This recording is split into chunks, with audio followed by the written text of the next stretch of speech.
Hello दोस्तों, आपका स्वागत है हमारे चैनल पर। आज हम बात करेंगे बहुत इंपॉर्टेंट टॉपिक के बारे में जो अक्सर लोगों के मन में सवाल उठाता है। बहुत से लोगों के मन में ये सवाल आता है कि होम्योपैथिक दवाइयों का क्या कोर्स होता है, होम्योपैथिक दवाइयाँ कब तक लेनी चाहिए। ऐसे में आप भी होम्योपैथिक ट्रीटमेंट लेना चाहते होंगे या फिर आप में से कुछ होम्योपैथिक ट्रीटमेंट ले भी रहे होंगे।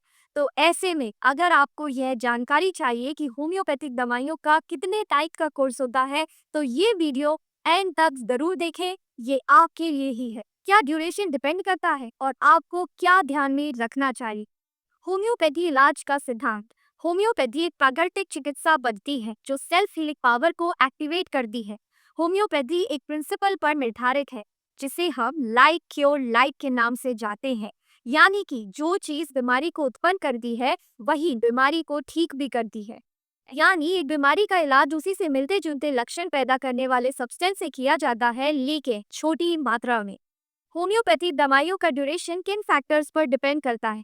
सबसे पहले ये समझना जरूरी है कि होम्योपैथी एक व्यक्तिगत चिकित्सा है जो हर पेशेंट के लिए डिफरेंट होती है। ये किन फैक्टर्स पर डिपेंड करती है। सबसे पहला, डिजीज की नेचर। एक्यूट डिजीज है या फिर क्रॉनिक डिजीज। एक्यूट डिजीज यानी कि तीव्र रोग। अगर खांसी जुकाम हुआ है, अचानक से दस्त लग गए हैं, फूड पॉइजनिंग हो गई है, तो ऐसे में होम्योपैथी का बहुत अच्छा रोल रहता है और होम्योपैथिक दवाइयों से कुछ ही दिनों में असर भी देखने को मिलता है। लेकिन अगर हम बात करें क्रॉनिक डिजीज की, पुरानी बीमारियों की, जैसे कि आर्थराइटिस, स्किन की समस्या, जोड़ों का दर्द और भी कई अन्य समस्या, अस्थमा जैसी प्रॉब्लम, तो इसमें टाइम लगता है, काफी लंबे समय लग जाता है। दूसरा आता है पेशेंट की नेचर। अगर पेशेंट की एज पे डिपेंड करता है, इम्यूनिटी पे डिपेंड करता है, लाइफस्टाइल पर डिपेंड करता है कि कैसे वो रहता है और कैसे ट्रीटमेंट लेते हुए वो अपनी डाइट का ख्याल रखता है, तो ऐसे में पेशेंट की एज लाइफस्टाइल पर बहुत ज़्यादा डिपेंडेंस है। तीसरा आता है कॉन्स्टिट्यूशनल ट्रीटमेंट। वैसे तो पेशेंट कॉन्स्टिट्यूशनल ट्रीटमेंट ही लेना चाहिए क्योंकि इससे बीमारी जड़ से खत्म होती है। अगर कॉन्स्टिट्यूशनल ट्रीटमेंट लेता है यानी कि तो बहुत लंबा समय लग जाता है, लेकिन बीमारी जड़ से खत्म हो जाती है। ऐसे में आपको भी कॉन्स्टिट्यूशनल ट्रीटमेंट ही लेना चाहिए। एक्यूट डिजीज यानी कि अगर आपको तीव्र रोग हुआ है, खांसी सर्दी जुकाम जैसी प्रॉब्लम अचानक से हुई है, तो ऐसे में आपको दवाई ना शॉर्ट टर्म ही लेनी पड़ती है, यानी कि 5 से 7 दिन तक ही आपको दवाई का कोर्स होता है। दूसरा, अगर क्रॉनिक डिजीज है, बीमारी लंबी है, तो आपको कंटिन्यूस दवाई लेनी चाहिए, लेकिन ये भी आपके डॉक्टर पर डिपेंड करता है कि वह आपको किस तरीके से दवाई प्रिस्क्राइब कर रहा है।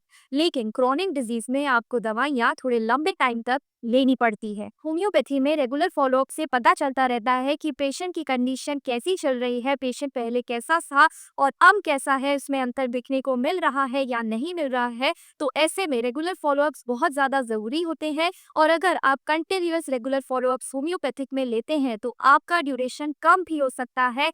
ऐसे में आप अगर होम्योपैथिक ट्रीटमेंट ले रहे हैं या लेने का सोच रहे हैं, तो पेशेंस रखना आपको बहुत ज़्यादा ज़रूरी है। कब तक होम्योपैथिक दवाइयाँ चालू रखनी चाहिए।